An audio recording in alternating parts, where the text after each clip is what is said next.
स्वागत है reboot my mind channel पर, जहां महान विचारों से शुरू होती है आपकी लाइफ की नई शुरुआत। हमें एक सन्यासी की तरह क्यों सोचना चाहिए? इस सवाल का जवाब जय शेट्टी द्वारा लिखी गई किताब थिंक लाइक ए मोंक में है।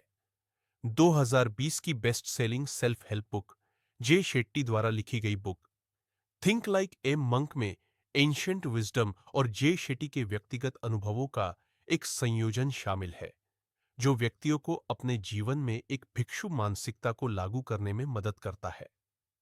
हिंदी किताबों की समरी की इस कड़ी में think like a monk summary इन हिंदी का उद्देश्य आपको यह दिखाना है कि नकारात्मक विचारों पर काबू पाने, शांति तक पहुंचने और सच्चे उद्देश्य से अपनी क्षमता का कैसे उपयोग करें।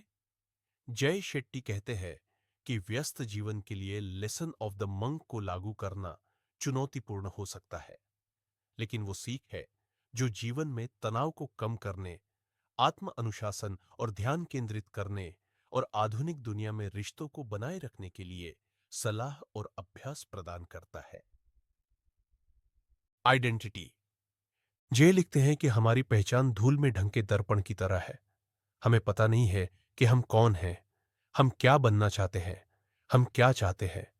जे बताते हैं कि अपने दर्पण को साफ करना एक सुखद अनुभव नहीं होगा, लेकिन केवल एक बार जब आप अपने दर्पण को अस्पष्ट करते हुए धूल हटा देते हैं, तो आप अपना असली प्रतिबिंब देख सकते हैं। धूल हटाने से आप देख सकते हैं कि आप वास्तव में कौन हैं। जे डिटैचमेंट और अटैचमेंट के बीच अंतर बताते हुए कहते हैं कि अटैचमेंट किसी विशेष तरीके से कुछ करना होता है, इसके विपरीत डिटैचमेंट सबसे अच्छे तरीके से कुछ करना होता है। अटैचमेंट के साथ समस्या यह है कि आपको लगता है कि आप सबसे अच्छा तरीका जानते हैं।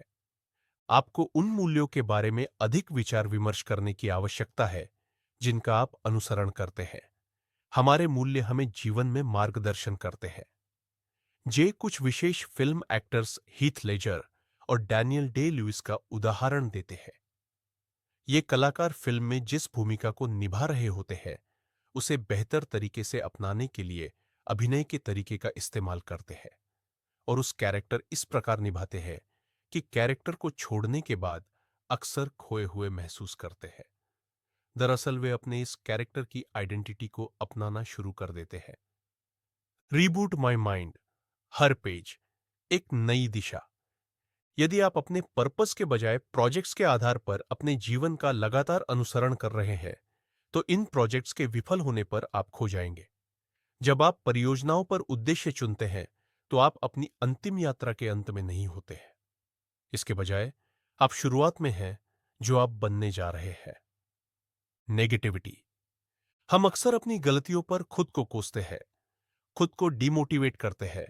खुद की पिटाई करने के बजाय आपको अपनी गलतियों के लिए खुद को माफ करने की कला सीखनी चाहिए। खुद के साथ अपने व्यवहार में लचीलापन लाना चाहिए। यदि आप अपने लचीलेपन को प्रभावी ढंग से खिलाते हैं, तो आप इस बात से खुश होंगे कि जीवन आपके लिए क्या लेकर आया है। जे बताते हैं कि आपको अपने प्रशिक्षण और परिरक्षण के बिना जीवन के युद्ध के मैदान पर नहीं चलना चाहिए। जीवन के नकारात्मक रणक्षेत्र के लिए खुद को तैयार करने के 3 चरण हैं। 1, हम अपने दिन की शुरुआत कैसे करते हैं? किसके साथ करते हैं? क्या सोचकर करते हैं? ये बहुत जरूरी है। एक रिसर्च अनुसार सुबह को 80% लोग अपने साथी से पहले अपना फोन देखते हैं। इसके बजाय सुबह उठते ही सबसे पहले एक ऐसी चीज बनाएं जिसे आप प्यार करते हैं। कला का एक काम जो आपको प्रेरित करता है, या आपके परिवार की एक तस्वीर जो आपके लिए बहुत मायने रखती है।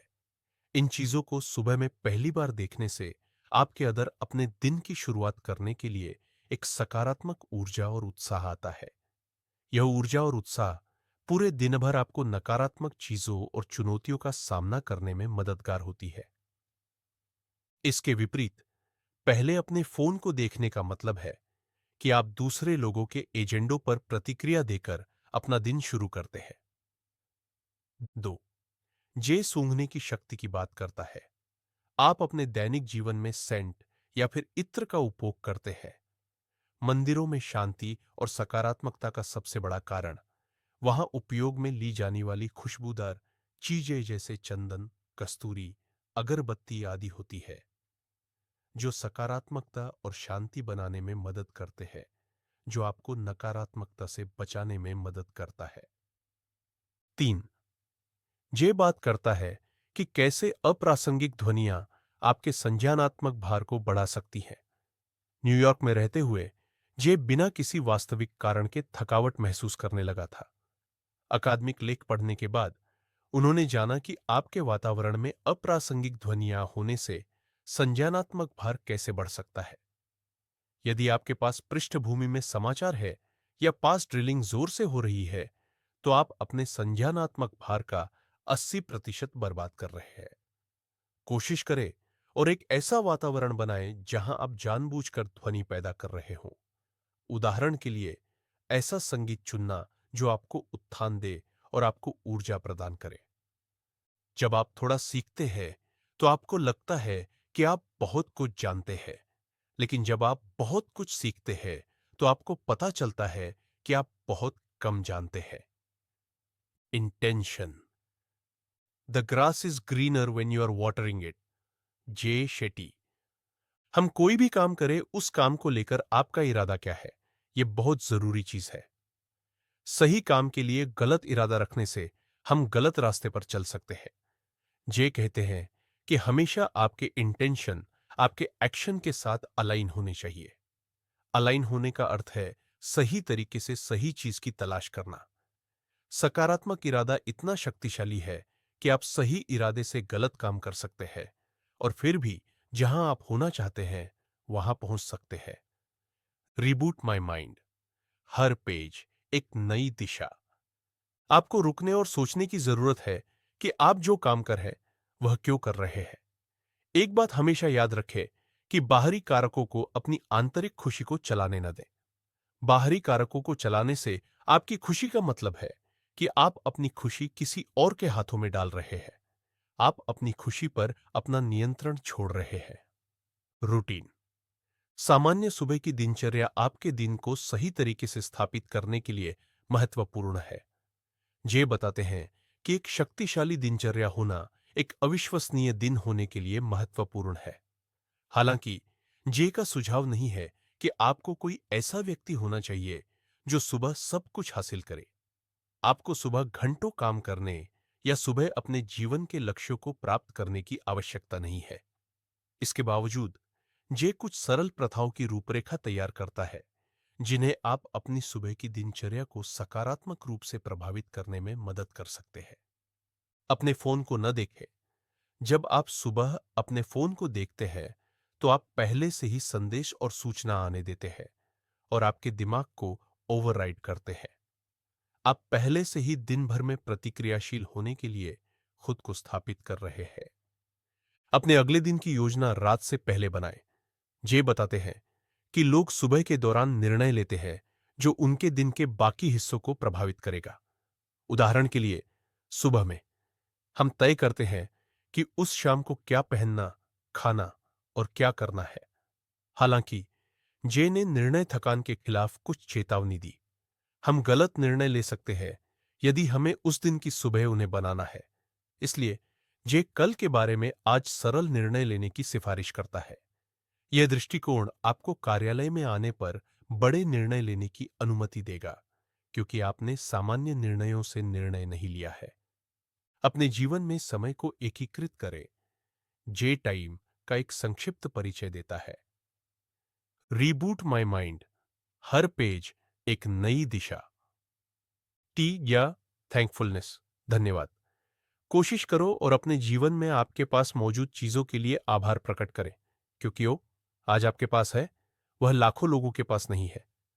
वास्तव में आभारी होने के लिए कम से कम 1 मिनट का हर दिन एक पल ढूंढे। आइशिन साइट्स। रोज कोशिश करें और अपने दिन के दौरान अंतर्दृष्टि के लिए कुछ समय निकालें। जे यात्रा करते समय एक पॉडकास्ट को सुनते हुए या किसी ऑडियो बुक को सुनते हुए ऐसा करने की सलाह देता है। ये माध्यम आपके मस्तिष्क को बढ़ने और सक्रिय रखने में मदद करेंगे। ऐसा करने से आपके जीवन की गुणवत्ता और भलाई में सुधार हो सकता है। एम्पमंस मेडिटेशन जे आपको सुझाव नहीं देता है कि आपको लंबे ध्यान सत्र में संलग्न होना है। इसके बजाय प्रत्येक दिन 2 मिनट का प्रयास करें और ध्यान लगाएं। ध्यान की एक छोटी मात्रा आपको शांत रखने और आपको मानसिक स्पष्टता प्रदान करने की अनुमति देगी।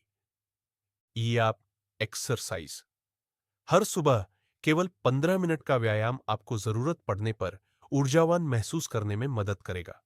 लोकेशन में ऊर्जा है और समय के पास स्मृति है। यदि आप एक ही स्थान पर दिन के बाद एक ही काम करते हैं, तो आप अपने दिनों को काफी आसान पाएंगे। हमें एक सन्यासी की तरह क्यों सोचना चाहिए? इस सवाल का जवाब जय शेट्टी द्वारा लिखी गई किताब थिंक लाइक ए मोंक में है। 2020 की best selling self help book Jay Shetty द्वारा लिखी गई book think like a monk में एंशिएंट विजडम और जे शेट्टी के व्यक्तिगत अनुभवों का एक संयोजन शामिल है, जो व्यक्तियों को अपने जीवन में एक भिक्षु मानसिकता को लागू करने में मदद करता है। हिंदी किताबों की समरी की इस कड़ी रीढ़ी में think like a monk summary इन हिंदी का उद्देश्य आपको यह दिखाना है कि नकारात्मक विचारों पर काबू पाने, शांति तक पहुंचने और सच्चे उद्देश्य से अपनी क्षमता का कैसे उपयोग करें। जय शेट्टी कहते हैं कि व्यस्त जीवन के लिए लेसन ऑफ द मंक को लागू करना चुनौतीपूर्ण हो सकता है, लेकिन वो सीख है जो जीवन में तनाव को कम करने, आत्म अनुशासन और ध्यान केंद्रित करने और आधुनिक दुनिया में रिश्तों को बनाए रखने के लिए सलाह और अभ्यास प्रदान करता है। माइंड जे बताते हैं कि एक भिक्षु के रूप में उनके अनुभवों ने उन्हें यह जानने में मदद की कि हमारा दिमाग हमारे मूल्यों को प्रभावित करता। हम दिमाग नहीं हैं, लेकिन हमारा दिमाग हमारे लिए महत्वपूर्ण है, जो निर्णय लेने के लिए एक वाहन है। हमारा दिमाग आपके द्वारा देखी जाने वाली फिल्मों, आपके द्वारा सुने जाने वाले संगीत, आपके द्वारा पढ़ी जाने वाली किताबें, टीवी से भरा हुआ होता है, और दिमाग इन्हीं सूचनाओं का उपयोग हमारे लिए निर्णय लेने में करता है। इसलिए जरूरी है कि हम अपने दिमाग में अच्छी बातों को डालें, ये सकारात्मक ऊर्जा से भरा रखें। जितना अधिक आप नकारात्मक स्रोतों से अवशोषित होते हैं, जैसे कि समाचार और गपशप परेशान करते हैं, उतना ही हमारे मूल्य ईर्ष्या, निर्णय, प्रतियोगिता और असंतोष के साथ छेड़छाड़ करते हैं। Reboot my mind her page एक नई दिशा। यह सुनिश्चित करने का एक तरीका है कि आप अपने दिमाग को सकारात्मक चीजों के साथ खिला रहे हैं। अपने जीवन में अंतरिक्ष, शांति और मौन को एकीकृत करने के माध्यम से प्रभावी ढंग से निरीक्षण और मूल्यांकन करना है। जब आप हमारे आसपास की दुनिया की राय, अपेक्षाओं और दायित्वों की धुन बनाते हैं, तो आप खुद को सुनना शुरू कर सकते हैं। मौन आपको बाहरी शोर और आपकी आवाज के बीच अंतर करने की अनुमति देता है। आधुनिक दुनिया में लोग अक्सर अपने विचारों के साथ अभी भी और अकेले होने से डरते हैं। इसलिए हम अपने दिनों को पूरा करते हैं। इसलिए हम अपने विचारों को सुनने के लिए बहुत व्यस्त हैं। यदि आप खुद को सुनते हैं, तो आपको बाहरी कारकों द्वारा निर्देशित किया जाएगा। संगीत, वीडियो और समाचार आपके उद्देश्य के साथ आपको प्रदान करने वाली चीजें होंगी। रोजाना बैठे कि दिन कैसा रहा और आप किन भावनाओं को महसूस कर रहे हैं। हर महीने एक ऐसे माहौल में जाने की कोशिश करें जो आपने पहले कभी नहीं किया हो। इन नए स्थानों पर जाने से आपको एक अलग वातावरण में खुद को तलाशने में मदद मिलेगी। यदि मुझे केवल अपनी सफलता में ही आनंद मिलता है, तो मैं अपने आनंद को सीमित कर रहा हूं। लेकिन अगर मैं अपने दोस्तों और परिवार की सफलताओं का आनंद ले सकता हूं, 10, 20, 50 लोग, मुझे खुशी और खुशी का 50 गुना अनुभव मिलता है। कौन ऐसा नहीं चाहता है? रिलेशनशिप यदि आप नहीं जानते कि आप कौन हैं, तो आप ये नहीं जान पाएंगे कि आप रिश्ते से क्या चाहते हैं। इसके बाद आप गलत संकेतों को भेजेंगे और गलत लोगों को आकर्षित करेंगे। रिश्तों में सभी चुनौतियों का दिल से निदान है कि हम क्या मांग रहे हैं और हमें क्या चाहिए। हम में से अधिकांश लोग उस रिश्ते से कुछ मांग रहे हैं जिसकी हमें वास्तव में जरूरत नहीं है। एक आम बात है जो लोग अपने साथी से चाहते हैं, वह है समय। हालांकि एक ही जगह पर होने के बावजूद आपका साथी आपके साथ समय नहीं बिता पाता। उदाहरण के लिए, यदि आप में से एक अपने फोन पर बैठा है और दूसरा टीवी देख रहा है, तो आप वास्तव में एक साथ समय नहीं बिता रहे हैं। इसलिए जे बताते हैं कि किसी रिश्ते में तीन चीजों का होना बहुत जरूरी है: प्रेजेंस, अटेंशन एंड इंटीमेसी। यानी कि रिश्ते में आपके साथी की प्रेजेंस के साथ साथ उसका अटेंशन और आपके प्रति लगाव भी होना चाहिए। देखने के लिए धन्यवाद रिब्यूट माई माइंड चैनल को।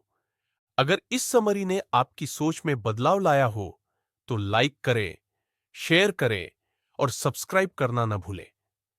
हर किताब एक नया रास्ता है। पढ़ते रहिए, बढ़ते रहिए। फिर मिलेंगे एक नई किताब के साथ।